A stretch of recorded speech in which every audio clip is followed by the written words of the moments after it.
This channel does not promote any violent, harmful, or illegal activities. All content provided by this channel is meant for an educational purpose only.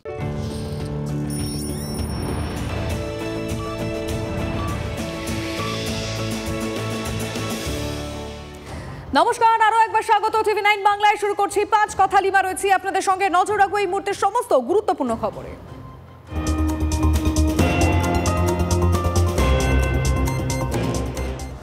আর এখন এই মুহূর্তে আমাদের সাঁইথিয়ায় নজর রাখতে হচ্ছে, কারণ পরিবর্তন সংকল্প যাত্রায় শুভেন্দু অধিকারী আর সেখানকার ছবিটা এই মুহূর্তে তুলে ধরবেন আমাদের প্রতিনিধি হিমাদ্রি আমাদের সঙ্গে রয়েছেন। হিমাদ্রি, দেখো একেবারে সাঁইথিয়ার ফায়ার ব্রিগেড মাঠ থেকে যেই মিছিল শুরু হয়েছিল পরিবর্তন যাত্রা, সেই মিছিল কিন্তু প্রায় 2 কিলোমিটার অতিক্রম করার পর ইতিমধ্যেই শেষ হয়েছে এবং সাঁইথিয়া শহরের যে থানা মোড় রয়েছে সেখানে কিন্তু এই মিছিলের যে মঞ্চ, এখানে একটি পথসভা করবেন শুভেন্দু অধিকারী। তুমি দেখতে পাচ্ছ সেই মঞ্চে কিন্তু ইতিমধ্যে এসে উপস্থিত হয়েছেন শুভেন্দু অধিকারী, জগন্নাথ চ্যাটার্জি, ধ্রুব সাহা সহ অন্যান্য বিজেপি নেতৃত্ব। সাঁইথিয়া শহরকে তারা বেছে নিয়েছে কারণ বীরভূম জেলার বেশ কয়েকটি বিধানসভা রয়েছে, যেই বিধানসভাগুলিতে কিন্তু বিজেপি টার্গেটে রয়েছে। যেমন একদিকে যেমন দুবরাজপুর তো রয়েছে, কারণ দুবরাজপুরে ইতিমধ্যেই কিন্তু বিজেপির বিধায়ক রয়েছে। যেই সমস্ত জায়গাগুলিতে বিজেপির বিধায়ক নেই, যেই সমস্ত জায়গাগুলিতে বিজেপির কোনো আসন নেই, সেই জায়গাগুলিতে কিভাবে বিজেপি জয়লাভ করবে, কারণ মূলত কিন্তু সেটাই এখন পাখির চোখ বিজেপি। আর সে কারণে কিন্তু বারবার বিজেপির শীর্ষ নেতৃত্ব, রাজ্যের যারা শীর্ষ নেতৃত্ব তারা কিন্তু আসছেন এখানে। শুভেন্দু অধিকারী, কখনো সুকান্ত মজুমদার, এবং 2026-এ বিধানসভা নির্বাচনে যে বীরভূমকে একটা বিশেষভাবে টার্গেট করা হয়েছে বিজেপির পক্ষ থেকে, সেটা কিন্তু একেবারেই স্পষ্ট হচ্ছে। এবং এই সাঁইথিয়া শহর আজকে যেখানে এই পরিবর্তন যাত্রা হলো, সেই পরিবর্তন যাত্রা এই সাঁইথিয়া শহরে কিন্তু বিজেপির একেবারেই গড় এবং বিজেপির সংগঠন এই মুহূর্তে বেশ চাঙ্গা রয়েছে। সে কারণেই কিন্তু শুভেন্দু অধিকারী তিনিও বললেন যে এই সাঁইথিয়া শহরের মানুষ কিন্তু একেবারে তৈরি হয়ে রয়েছে। যখন শুভেন্দু অধিকারী সভা করছিল তখন আমরাও দেখলাম যে শুভেন্দু অধিকারী সভা মঞ্চ যেখানে রয়েছে তার আগে যে 2 কিলোমিটার প্রায় মিছিল করলো, সেখানে কিন্তু রাস্তার দুপাশে তো সাধারণ মানুষ রয়েছে, পাশাপাশি বাড়ির ছাদ থেকেও কিন্তু অনেকেই বিজেপির যারা কর্মী রয়েছে শুভেন্দু অধিকারীকে তারা কথা বলার চেষ্টা করছিলেন এবং শুভেন্দু অধিকারীও তাদের সাথে হাত নাড়াচ্ছিলেন। এবং তিনি সেই রাস্তা থেকেই যেতেই আমাদের বললেন যে সাঁইথিয়ার মানুষ প্রস্তুত, এখন শুধু নির্বাচনের অপেক্ষা, নির্বাচন এলেই কিন্তু বিজেপি জয়লাভ করবে, এমনটাই বিজেপির বক্তব্য। যদিও এই সাঁইথিয়া বিধানসভা সেখানে কিন্তু নীলাবতী সাহা তৃণমূল কংগ্রেসের বিধায়ক রয়েছে। এবার 26-এর নির্বাচনে কি হয় সেটা কিন্তু একেবারেই নজরে থাকবে সবার। হিমাদ্রি, ছবিটা আমরা দেখাচ্ছি একেবারে মঞ্চে শুভেন্দু অধিকারী তিনি পৌঁছে গিয়েছেন। তিনি কি বক্তব্য রাখবেন? হ্যাঁ, দেখো আর কিছুক্ষণ পরেই শুভেন্দু অধিকারী তিনি মঞ্চে ইতিমধ্যেই উঠে পড়েছেন। আর কিছুক্ষণ পরেই শুভেন্দু অধিকারী এই মঞ্চে বক্তব্য রাখবেন। তুমি দেখতে পাচ্ছ বীরভূম সাংগঠনিক জেলার বিজেপি সভাপতি ধ্রুব সাহা তিনি এখন বক্তব্য দিচ্ছেন, মঞ্চে বসে রয়েছেন বিজেপি বিধায়ক অনুপ সাহা। কিছুক্ষণ আগে সংকল্প যাত্রা ছবিটা তুমি তুলে ধরেছিলে, আর এই যাত্রার সময় শুভেন্দু অধিকারী ঠিক কি বলেছিলেন একবার শুনবো।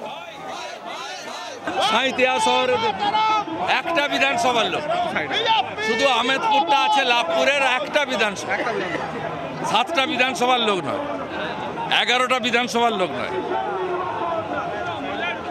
মানুষ রাস্তায় নেমে গেছে, আপনারা বাড়ির ছাদে দেখুন, নেমে গেছে, লোক প্রস্তুত, পরিবর্তনের জন্য সংকল্পবদ্ধ। তাই পরিবর্তন সংকল্প যাত্রা এবং চারিদিকে দেখুন স্থানীয় মানুষের জোয়ার, শুধু বিজেপির কার্যকর্তারা নন, সবার মধ্যে জাগরণ ঘটেছে এবং সনাতনীরা ঐক্যবদ্ধ হয়েছে। রাষ্ট্রবাদী মুসলিম, শিক্ষিত মুসলিমরাও আমাদের সাথে আছে। ফের এসআইআর এর নামে এনআরসি চক্রান্তের অভিযোগ, আমরা সেই খবরের দিকে নজর রাখতে চাইব। মমতা বন্দ্যোপাধ্যায়ের বক্তব্য, যেখানে এসআইআর এর নামে এনআরসি চক্রান্তের অভিযোগ সামনে আসছে। এতদিন দেশে থেকে কেন নাগরিকত্বের প্রমাণ করতে হবে প্রশ্ন তুলেছেন তৃণমূল নেত্রী। একজন বৈধ ভোটারের নাম বাদ গেলে ছেড়ে কথা বলবো না, মানুষ বদলা নেবে, বিজেপিকে হুঁশিয়ারি মুখ্যমন্ত্রীর। আজকে এতদিন এই দেশে থেকে আমায় প্রমাণ করতে হবে আমি এই দেশের নাগরিক কিনা। ছি বিজেপি, ছি ছি ছি, বিজেপি লজ্জা লজ্জা লজ্জা। এসআইআরের নামে এনআরসি করার চক্রান্ত, মানছি না, মানব না। জেনুইন ভোটার বাদ গেলে ছেড়ে কথা বলবো না। মানুষের প্রাণ কেড়ো না, মনে রেখো মানুষ কিন্তু বদলা নেবে। কেউ আত্মহননের পথ বেছে নেবেন না, মানুষের জীবন অনেক দামি। ভালো থাকবেন, সাবধানে থাকবেন, সুস্থ থাকবেন, অযথা চিন্তা করবেন না। আমরা ছিলাম, আছি, থাকবো, আর আমরা থাকতে আপনাদের কেউ তাড়িয়ে দেবে না। নিশ্চিন্তে থাকুন, বাড়ি থেকে নিশ্চিন্তে ঘুমোন মায়ের কোলে, কোনো অসুবিধে নেই। মুসলিমদের ভয় দেখিয়ে দলে টেনেছিল সিপিএম ও তৃণমূল, অভিযোগ রানাঘাটের বিজেপি সাংসদ জগন্নাথ সরকারের। তার মন্তব্য, ভারতে থাকতে হলে এখানকার গণতন্ত্র মেনে থাকতে হবে। ভারতে থেকে পাকিস্তানের পতাকা লাগালে পাকিস্তানে পাঠিয়ে দেওয়ার হুঙ্কার। পাকিস্তানের আইনমন্ত্রী ও জিন্নার পুলিশ বাঁচাতে যায়নি, মন্ত্রী প্রাণের ভয়ে তিনি পালিয়ে চলে এসে পদত্যাগ পত্র লেখার সময় সেদিনকে পাইনি, কলকাতার বুকে এসে পদত্যাগ করেছিলেন আইনমন্ত্রী থেকে। তিনি ভারতবর্ষে ছিলেন, আর তার সমাজের লোকেরাও আস্তে আস্তে পালিয়ে এসে এপারে অত্যাচারিত হয়ে কোথায় সিপিএম করেছে, কোথায় তৃণমূল করেছে। এই দেশে যদি থাকতে হয় ভারতবর্ষের গুণগানকে থাকতে হবে। এ দেশে থেকে পাকিস্তানের পতাকা উড়ানো যাবে না, পাকিস্তান ক্রিকেটে জিতলে পরে বাজি পটকা ফোটানো যাবে না। আর যারা ফোটাবে তাদেরকে আমরা পাকিস্তান পাঠিয়ে দেবই দেব। না হলে সে জঙ্গি কাজের সঙ্গে যুক্ত থাকলে, সে হিন্দু হোক মুসলিম হোক, তাকে গারদে ভরে ঢুকিয়ে রাখবো। কোন সম্প্রদায়, কোন ধরনের, কোন বর্ণের লোক, এটা আমাদের দেখার কোনো প্রয়োজন নেই। শান্তনু শিবিরের দেওয়া মতুয়া কার্ডকে এবার নিশানা মুখ্যমন্ত্রীর। ওই কার্ড নিলেই বাংলাদেশি প্রমাণিত হয়ে যাবে দাবি মমতার। মতুয়া কার্ডের বৈধতা নিয়েও প্রশ্ন। আপনি যদি সংঘের কার্ড দেন, সংঘের মেম্বার কাউকে করতে চান, সেটা হতেই পারে, কিন্তু আপনি কি করছেন? টাকা নিয়ে করছেন। 100 টাকা দিয়ে লিখতে হচ্ছে মতুয়া সংঘের সদস্য করা হলো, আর বলছে এটা নিয়ে গেলেই আপনি ভোটার হয়ে যাবেন। তাই ইলেকশন কমিশনের এতে লেখা আছে, ইলেকশন কমিশনের যে নির্দেশিকা আছে তাতে কোথাও লেখা আছে আপনাদের চিট করছে, প্রতারিত করছে।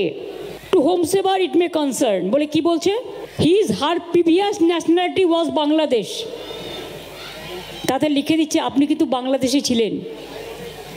তার মানে আজকের ডেটে যখন সার্টিফিকেটটা আপনি পাচ্ছেন 2025-এর নভেম্বর ডিসেম্বর মাসে, আপনাকে বাংলাদেশি প্রমাণ করে দিচ্ছে। এতে তো আপনাদের আরও ক্ষতি করছে। 2002 ম্যাপিং করছেন এসআইআরে, আর লিখে সার্টিফিকেটটা দিচ্ছেন 2025 সালে। তার মানে আপনাদের প্রমাণ করে দিচ্ছে যে আপনারা বাংলাদেশি। শান্তনু শিবিরের দেওয়া যে মতুয়া কার্ড, সেই কার্ডকে এবার নিশানা করলেন মুখ্যমন্ত্রী মমতা বন্দ্যোপাধ্যায়। আর যেটা আপনারা শুনতে পেলেন, আজকে মতুয়াগড়ে যে বক্তব্য রেখেছেন মমতা বন্দ্যোপাধ্যায়, ওই কার্ড নিলে বাংলাদেশি প্রমাণিত হয়ে যাবে দাবি করছেন মমতা বন্দ্যোপাধ্যায়। মতুয়া কার্ডের বৈধতা নিয়ে প্রশ্ন তুলেছেন বারবার। তিনি যেটা বলার চেষ্টা করলেন, এই কার্ড না নেওয়াই উচিত, কারণ এই কার্ড নিলে আপনি বাংলাদেশি সেটা প্রমাণ হয়ে যাবে। যে নিয়মে এসআইআর হচ্ছে সেই নিয়ম অনুযায়ী এই কার্ড নেওয়া উচিত নয়। কার্ড নিলে মতুয়াদের উদ্দেশ্যে এই বার্তা তিনি রেখেছেন। সেখানে এই কার্ড নিলে বাংলাদেশি প্রমাণ হয়ে যাওয়ার সম্ভাবনাই অনেক বেশি। নাগরিকত্ব দেওয়ার আশ্বাস দিয়ে মতুয়াদের ঠকানো হচ্ছে, এবং যে ক্যাম্পের কথা বলা হচ্ছে, সিএ ক্যাম্পের যাওয়ার জন্য বলা হচ্ছে, সেই বিষয়টাও কিন্তু আজকে আমরা দেখতে পেলাম মমতা বন্দ্যোপাধ্যায়ের বক্তব্যে উঠে আসে। এবং এর ক্ষেত্রে বলা হয় যে সিএ ক্যাম্পের নামে মতুয়াদের সঙ্গে বিজেপি প্রতারণা করছে। আর তার মধ্যে এই কার্ডের প্রসঙ্গ, যে বলা হচ্ছে যে কার্ড দেওয়া হচ্ছে নাগরিকত্বের আশ্বাস দিয়ে, সেই কার্ড নিলে আপনারা বাংলাদেশি হয়ে যাবেন, প্রমাণ হয়ে যাবে যে আপনারা বাংলাদেশি। মতুয়াদের উদ্দেশ্যে এই বক্তব্য রাখেন আজকে মুখ্যমন্ত্রী মমতা বন্দ্যোপাধ্যায়। বিজেপি বিধায়ক শঙ্কর ঘোষ কি মনে করছেন জানার চেষ্টা করব। শঙ্করবাবু, মমতা বন্দ্যোপাধ্যায় বলছেন যে শান্তনু শিবির থেকে যে দেওয়া যে কার্ড দেওয়া হচ্ছে, তাতে মতুয়ারা বাংলাদেশি প্রমাণিত হয়ে যাবেন। আপনি কি বলবেন? দেখুন, এই মুখ্যমন্ত্রী এসআইআর এর বিরোধিতা করে পথে নেমে এসআইআর এর ফর্ম গ্রহণ শুধু করেননি, তার মন্ত্রীদের দিয়ে এসআইআর ফর্ম ফিল আপ করিয়ে সেটাকে সোশ্যাল মিডিয়ায় পোস্ট করিয়ে তাদের কর্মদক্ষতার প্রমাণ দিয়েছেন। ফলে এই মুখ্যমন্ত্রীকে যারা বিশ্বাস করবেন তাদের ডোবা, মানে তাদের জলে ডোবা একেবারে নিশ্চিত। আর যারা দেশের প্রধানমন্ত্রীকে বিশ্বাস করবেন, দেশের সরকারকে বিশ্বাস করবেন, তারা নিশ্চিতভাবে এই সময়ে কেন্দ্রের সরকার যে আইন করেছে, সিএ আইনের মধ্যে দিয়ে মতুয়াদের দীর্ঘদিনের দাবি পূরণ করেছেন, বিশ্বাস করবেন। মানুষের কাছে খোলা দুটো চয়েস রয়েছে, মুখ্যমন্ত্রীর কথা এবং কাজের মধ্যে কোনো মিল নেই। পশ্চিমবঙ্গের মানুষ এটা ভালোভাবেই জানে। ধন্যবাদ আপনাকে।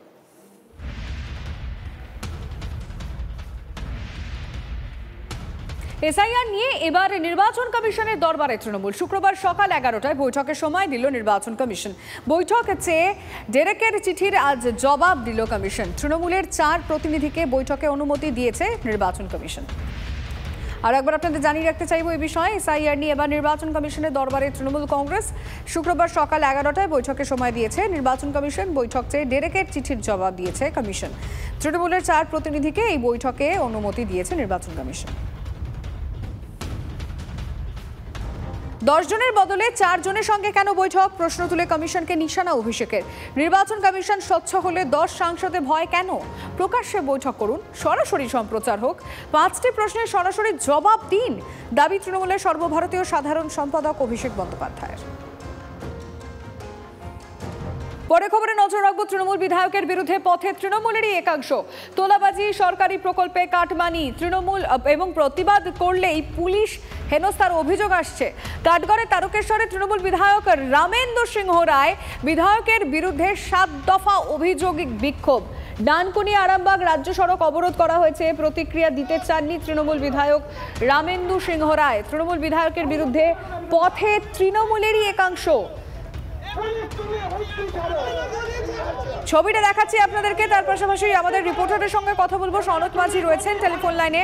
সনৎ, ঠিক কি কি অভিযোগ করছেন দলেরই একাংশ? দেখো, দলেরই যেটা একাংশের অভিযোগ, অর্থাৎ এখানে দুটো গোষ্ঠী দীর্ঘদিনের তৃণমূলের গোষ্ঠীদ্বন্দ্ব প্রকাশ পেয়েছে বারবার এই টিয়াছড়া এলাকায়, বিশেষ করে তারকেশ্বর এলাকায়। তারকেশ্বর বিধায়ক নিজস্বভাবে একটা গোষ্ঠী তৈরি করেছে বলে অভিযোগ। অন্যদিকে স্থানীয় যে নাইটা মালবাহারপুর পঞ্চায়েত এলাকা, সেই পঞ্চায়েত এলাকায় যারা পঞ্চায়েত চালায়, অর্থাৎ শহীদুল মোল্লা, শেখ আকাশ, এদের একটা গোষ্ঠী তৈরি করেছে। আজকে যেটা এদের অভিযোগ, বিধায়কের বিরুদ্ধে বিধায়ক নাকি বিধায়কের মদতে এলাকায় তোলাবাজি চলছে, বিধায়কের মদতে চলছে এলাকায় যারা আবাস যোজনা বাড়ি প্রকল্প পেয়েছে, বিধায়কের মদতে তাদের যারা আছে, বিধায়কের যারা ঘনিষ্ঠ আছে, তারা নাকি তাদের কাছ থেকে কাটমানি দাবি করছে। এই ধরনের একাধিক অভিযোগ। পাশাপাশি বুঝতে পারছি, তুমি নজর রাখো সনৎ। বিধায়ক সাহেবের নেতৃত্বে এখানে কিছু মাটি মাফিয়া, জমি মাফিয়া, যারা জোর করে লোকের বাড়ি দখল করছে, লোকের জায়গা দখল করছে, বাড়িতে বসবাস করেন, যখন বাড়ির ভিতরে প্লাস্টার করতে চাইছেন তাকে গিয়ে পারমিশন দেখতে চাইছে, বলছে আমাকে 1.5 লাখ টাকা দিতে হবে, নালে বাড়ির কাজ করতে দেবো না। কিছু বিধায়ক ঘনিষ্ঠ মানুষজন বলছে কথাটা, তারাও তৃণমূল করে। একজন ভদ্র মহিলার 20 শতক জায়গা জোর করে দখল করে নিয়েছে। একটা সরকারি আইসিডিএস এর টয়লেট বাথরুম করানোর আমরা 2 বছর ধরে চেষ্টা করছি। এমন কোনো ব্যক্তি নেই যার কাছে আমরা যাইনি। সেই টয়লেট বাথরুমের কাজ করাতে গিয়ে আমি 48টা সেলাই খেয়েছি। তাই আমরা পুলিশকে একটা স্মারকলিপি জমা দিয়েছি 7 দফার, মানুষের স্বার্থে, মানুষের জনগণের কাজ। সাঁইথিয়া সভায় বক্তব্য রাখছেন শুভেন্দু অধিকারী। তার অতীত ইতিহাস আপনারা জানেন। 85 বার মোগল পাঠানরা আক্রমণ করেছিল মন্দিরকে, তার জন্মস্থানকে ধূলিসাৎ করে দিয়েছিল।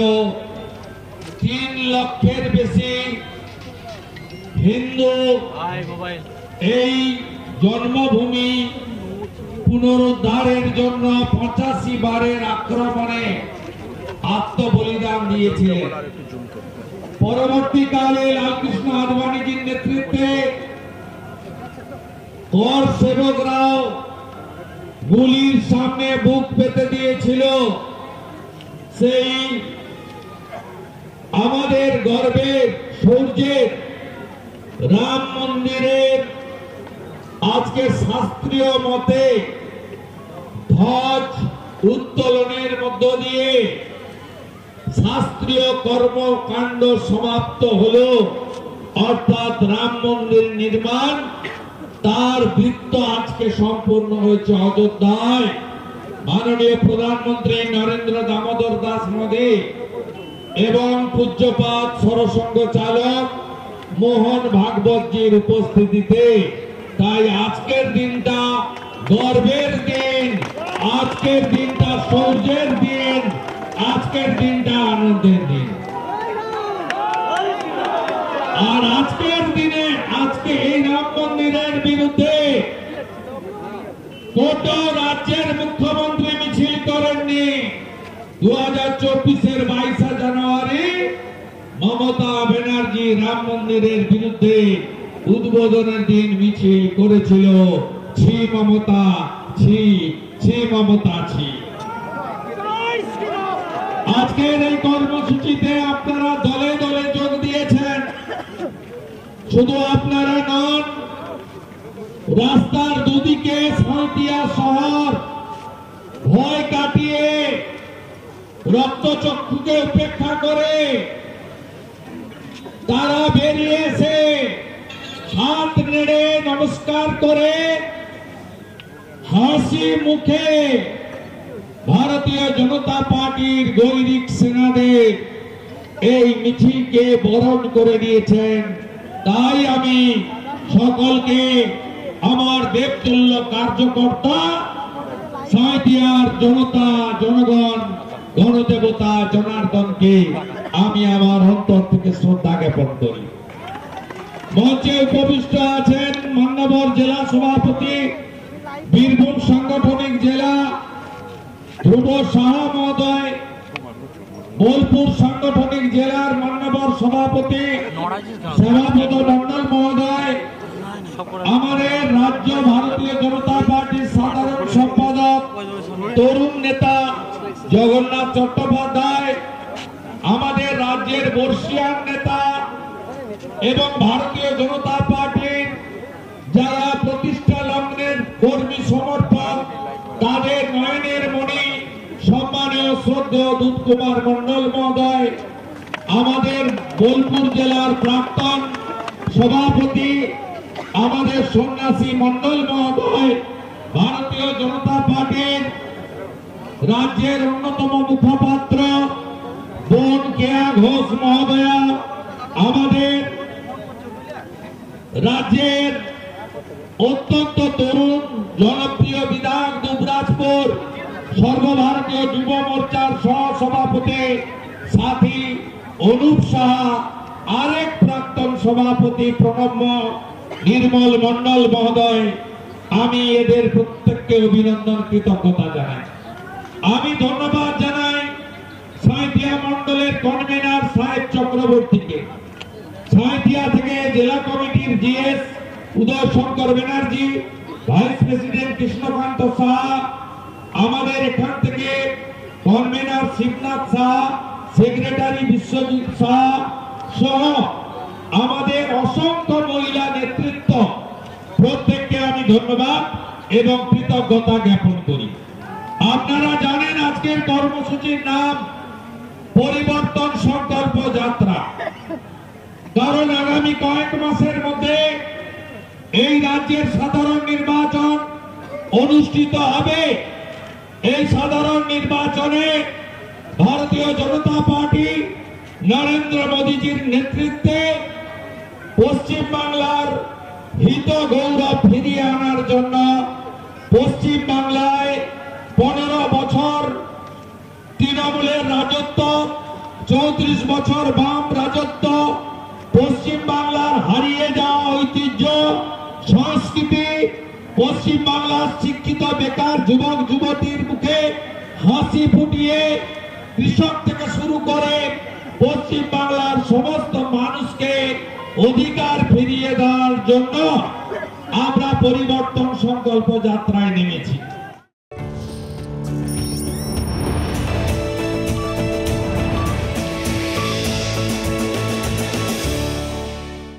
সরাসরি নজর রাখবো শুভেন্দু অধিকারী জনসভায়। ভারতবর্ষে 12 কোটি পরিবার, 60 কোটি জনগণ আয়ুষ্মান ভারতের কার্ড পেয়েছে। 5 লাখ টাকা পর্যন্ত চিকিৎসা ফ্রি। পশ্চিমবঙ্গ সরকার এখানে একমাত্র সরকার, অনেক বিজেপি সরকার ঝাড়খণ্ডে আছে, তামিলনাড়ুতে আছে, তারা চালু করে দিয়েছে আয়ুষ্মান ভারত। কর্ণাটকের সরকার চালু করে দিয়েছে। একমাত্র এই মমতা ব্যানার্জির সরকার আয়ুষ্মান ভারত চালু করতে দেয়নি। তাই পরিবর্তন দরকার। পরিবর্তন সংকল্প সভাতে অঙ্গীকার নিয়ে বাড়ি ফিরে যেতে হবে। মেয়েরা বুথ সবচেয়ে মজবুত, বুথকে যদি শক্তিশালী করতে পারেন, বীরভূম জেলায় 2টি আসন বাদ দিলে ওখানে যা ডেমোগ্রাফি আছে আমরা লড়বো, কিন্তু যেটা একটু কঠিন। কিন্তু বাকি আপনারা চাইলে একজন এমএলএর বদলে 9 জন এমএলএ বিধান